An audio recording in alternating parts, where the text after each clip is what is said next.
Это региональный специальный контакт. Ваше внимание, приглашаем бойцов 66 килограммов. Синего альтернативного добра приглашать боец из Узбекистана. Встречайте, Албеков Самандар. Это региональный специальный приглашаем красного оппонента. Пожалуйста, встречайте своего бойца по прозвищу Снайпер. Джейн Бекхэм.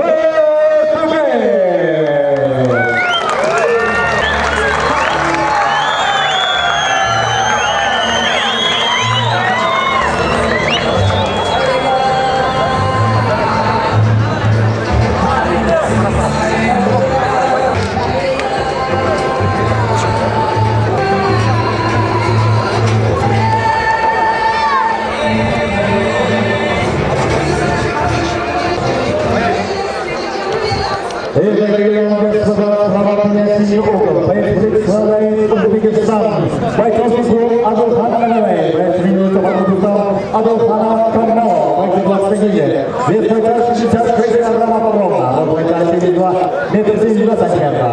Боец является кандидатом мастера спорта по кикбоксингу. Это профессиональный дебют бойца. Встречайте из Узбекистана. Самандар Албеков.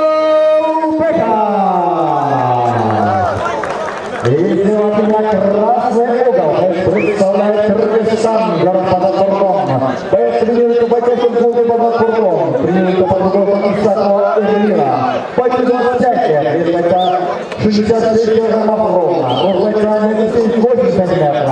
Боец является мастером спорта по боевому самому. Это профессиональный дебют бойца. Встречайте! По прозвищу Снайпер Махтабек.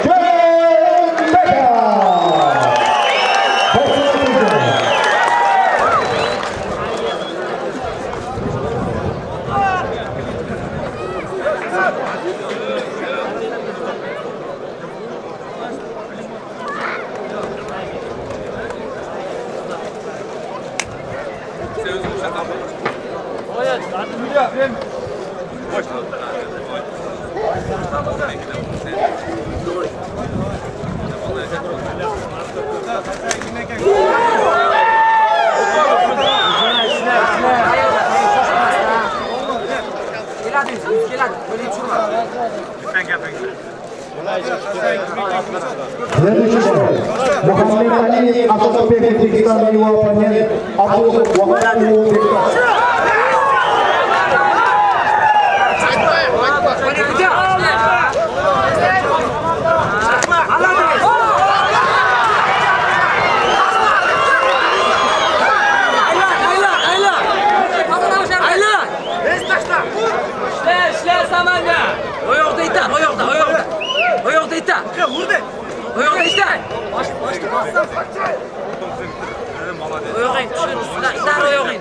Tizada, itar tizada. Ha, itar tizada. Hop, chiqib.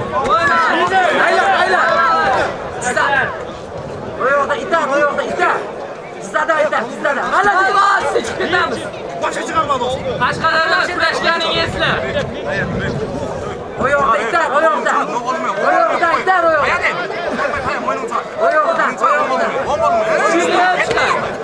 Oyoqni oyoqqa qo'y.